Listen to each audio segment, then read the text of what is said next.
नमस्कार, मी Sanket Deshpande. Top news Marathi channel मध्ये आपलं स्वागत. एक मोठी तितकीच महत्त्वाची घटना समोर आली असून पुणे नाशिक महामार्गावर भीषण अपघात झाला आहे. या अपघातामध्ये 9 जण जागीच ठार तर 11 प्रवासी जे आहेत ते जखमी झाल्याचं पाहायला मिळतंय. राज्याचे मुख्यमंत्री देवेंद्र फडणवीस यांनी तात्काळ या घटनेची दखल घेतलेली आहे. पुणे अधीक्षकांना त्यांनी या संदर्भातला फोन कॉल देखील करून संबंधित व्यक्ती जे आहेत त्यांच्या नातेवाईकांना 5 लाख रुपयांची मदत देखील जाहीर केलेली आहे. नेमका हा अपघात कसा झाला आणि आता त्या रस्त्यावर नेमकी काय स्थिती आहे या सगळ्या विषयावर चर्चा करण्यासाठी माझ्यासोबत आहे माझी प्रतिनिधी, माझी सहकारी माधुरी कुमकर. माधुरी, या जर आपण पाहिलं तर भीषण अशा स्वरूपाचा अपघात जो आहे तो पुणे नाशिक महामार्गावर नारायणगाव जवळ झाल्याचं पाहायला मिळतोय. महाराष्ट्रामध्ये सातत्याने सध्या अपघातांचं सत्र मोठ्या प्रमाणावर वाढताना पाहायला मिळतंय. त्यात आजचा हा अपघात, आत्ताची स्थिती काय? पुणे नाशिक महामार्गावरती खरं तर अपघातांचं सत्र हे संकेत सुरूच आहे. म्हणजे याआधीही अनेक अपघात झालेले आहेत. हा जो अपघात आहे हा अत्यंत भीषण अपघात आहे. सकाळच्या दरम्यान हा अपघात झाला. नाशिकहून पुण्याच्या दिशेनं बस चाललेली होती. बसचे जे ब्रेक फेल झाले होते त्याच्यामुळे ती बस ही रस्त्याच्या कडेला उभी होती. मात्र जो आयशर टेम्पो आहे तो भरधाव वेगानं आला आणि जी प्रवासी वाहतूक करणारी गाडी होती तिला त्या ट्रकने धडक दिली आणि ती जी कार आहे ती बसला धडकली आणि या विचित्र अपघातामध्ये अनेक जण गंभीर जखमी झालेले आहेत तर 9 जणांचा जागीच मृत्यू झालेला आहे. याच्यामध्ये 4 महिला, 4 पुरुष आणि एका बाळाचा समावेश आहे. अत्यंत दुर्दैवी अशी ही हा जो अपघात आहे तो झालेला आहे. याच्यामध्ये ज्यावेळेस हा अपघात झाला तर त्या महामार्गावरती मोठ्या प्रमाणामध्ये ट्रॅफिक जाम झाल्याचं सुद्धा पाहायला मिळालं. जे जखमी आहेत त्यांना तातडीनं नारायणगावच्या ग्रामीण रुग्णालयामध्ये दाखल करण्यात आलं. तिथे त्यांच्यावरती उपचार सुरू झाले. मात्र काही जण हे जागीच गेले होते तर 3 जणांनी उपचारादरम्यानच आपले प्राण सोडले. खरं तर पुणे नाशिक हा जो महामार्ग आहे या महामार्गावरती वाहतूक कोंडीचा हा अत्यंत गंभीर प्रश्न आहे आणि प्रवासी वाहतूक करणाऱ्या ज्या गाड्या आहेत त्या सुद्धा आपल्याला मोठ्या प्रमाणावरती पाहायला मिळतात. आता प्रवासी वाहतूक ज्या गाड्या आहेत त्यांची संख्या मोठ्या प्रमाणावरती वाढलेली आहे. प्रवासी संख्या जरी त्यांची घटलेली असली तरी मात्र ज्या प्रमाणामध्ये प्रवासी वाहतूक करणाऱ्या गाड्या असतात म्हणजे महाराष्ट्र परिवहन महामंडळाच्या ज्या एसटी बसेस आहेत त्या वेळेत न आल्यानं अनेक प्रवासी आहेत त्यांना प्रवासी वाहतूक जी गाडी आहे तिचा पर्याय अवलंबावा लागतो आणि परिणामी अगदी भरधाव वेगानं ह्या ज्या गाड्या आहेत त्या बेकायदेशीरपणे आपल्याला रस्त्यांवरती ज्या वाहताना दिसतात आणि त्यातूनच हा सुद्धा प्रकार घडल्याचं सुद्धा आपल्याला पाहायला मिळतंय. खरं तर पुणे नाशिक महामार्गावरती आता मोठ्या प्रमाणावरती बायपास झालेले आहेत त्यामुळे वाहतूक कुठेतरी सुटसुटीत झाल्याचं चित्र पाहायला मिळतंय. मात्र असं जरी असलं तरी अनेक जी वाहनं आहे माल वाहतूक करणारी जी विशेषतः वाहनं आहेत ती मोठ्या प्रमाणावरती बायपासचा वापर न करता जी मूळ रोड आहे त्या मार्गावरून जातात आणि कुठेतरी त्यामुळे वाहतूक कोंडी झाल्याचं आपल्याला पाहायला मिळतं आणि या सगळ्याचा परिणाम म्हणून जे अपघातांचं सत्र आहे ते कुठेतरी सुरूच असल्याचं आपल्याला पाहायला मिळतंय. त्याच प्रमाणामध्ये आपण चाकणचा जर परिसर बघितला तर त्या ठिकाणी सुद्धा मोठ्या प्रमाणावरती अजूनही वाहतूक कोंडी आपल्याला मोठ्या प्रमाणावरती पाहायला मिळते आणि त्यामुळे कुठेतरी पुणे नाशिक महामार्गावरती सातत्यानं अपघात आपल्याला घडल्याचं पाहायला मिळते. अत्यंत भीषण असे अपघात होत आहेत. त्यामुळे या सगळ्या प्रकरणामध्ये हे जे अपघात होत आहेत हे टाळायला हवेत. त्यासाठी वाहतूक विभागानं सुद्धा कुठेतरी ठोस अशी पावलं उचलण्याची गरज आहे. ज्या प्रवासी वाहतूक गाड्या आहेत त्या बेकायदेशीरपणे धावतात त्यांच्याकडे कुठेतरी लक्ष देणं गरजेचं आहे. निश्चितच माधुरी, या संपूर्ण अपघातामध्ये जर आपण पाहिलं तर तू जसं सांगितलं तसं 4 पुरुष, 4 महिला आणि एक बाळ जे आहे ते जागीच ठार झाल्याचं आपल्याला पाहायला मिळतंय.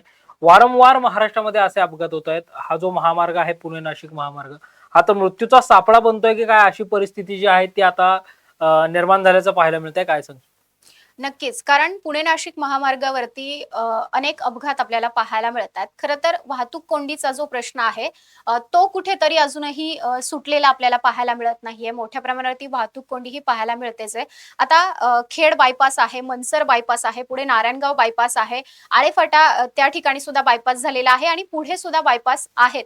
मात्र अशी परिस्थिती असताना सुद्धा वाहतूक आहे ती जलद गतीने किंवा सुटसुटीत होण्यासाठी या ठिकाणी जे बायपास आहेत ते झालेले आपल्याला पाहायला मिळतात. मात्र तरी सुद्धा ज्या ठिकाणी मोठ्या प्रमाणावरती वर्दळ आहे त्या वर्दळीच्या ठिकाणी अजूनही वाहतूक कोंडी जी आहे ती आपल्याला पाहायला मिळतेच आहे आणि त्यामुळे कुठेतरी हे अपघातांचं सत्र जे आहे ते थांबताना आपल्याला पाहायला मिळत नाही. माधुरी, काल जर आपण पाहिलं तर चाकण शिक्रापूर रोडवरही असाच भीषण अपघात जो आहे तो झाला होता. अ, पालखी मार्गावर देखील असाच एक अपघात झाल्याचं आपल्याला पाहायला मिळतो. महाराष्ट्रातले सातत्याने अशा अपघाताच्या घटना ज्या आहेत त्या समोर येताना पाहायला मिळतात. नक्कीच. कुठेतरी याच्यावरती गांभीर्यानं राज्य सरकारनं लक्ष देण्याची गरज आहे. आता या अपघातामध्ये जे 9 जण मृत्युमुखी पडलेले आहेत, त्यांना मुख्यमंत्री देवेंद्र फडणवीस यांनी अ, मदत सुद्धा जाहीर केलेली आहे. 5 लाख रुपयांची मदत जाहीर केल्याची माहिती समोर आलेली आहे. यासह त्यांच्या कुटुंबियांच्या दुःखामध्ये आपण सहभागी आहोत, असं सुद्धा त्यांनी म्हटलेलं आहे. थोडक्यात त्यांनी या प्रकरणाची गांभीर्यानं दखल घेतल्याचं आपल्याला पाहायला मिळतंय. मात्र हे जे अपघात आहेत, ते अपघात का होतायत? सातत्यानं वारंवार अपघातांचं सत्र हे का थांबत नाही?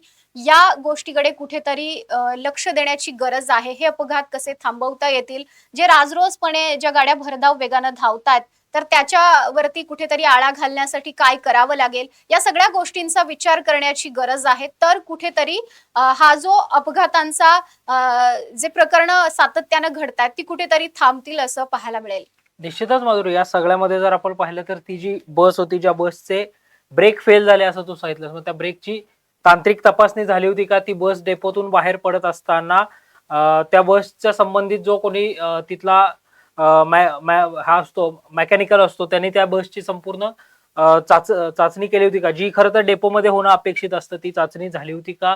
का मग ती बस बाहेर पडल्यानंतर अचानक ब्रेक फेल झाले? हे सगळे तपासाचे विषय आहेत. तपास निश्चितच या प्रकरणाचा होईल. मात्र वाढते अपघात महाराष्ट्रामधले जे सातत्याने होत आहेत, सातत्याने पुणे असेल किंवा मुंबई असेल, या ठिकाणी होणारे जे सातत्याने अपघात आहेत, या वाढते अपघात रोखण्यासाठी सध्या रस्ते सुरक्षा अभियान सुद्धा सुरू आहे. त्यामुळे केवळ अभियान घेऊन चालणार नाही, तर प्रत्यक्ष ठोस उपाययोजना ज्या आहेत त्या देखील करणं गरजेचं आहे. सरकार आणि वाहतूक विभाग या दोघांनीही गांभीर्याने काही उपाययोजना करून महाराष्ट्रातले अपघात कसे कमी करता येतील यासाठी प्रयत्न करणं गरजेचं आहे. अशा संकेत, नक्कीच तू एक महत्वाचा जो मुद्दा मांडलेला आहे, बसचे ब्रेक फेल झाले. कोल्हापूर डेपो मधील ती बस होती अशी माहिती मिळालेली आहे.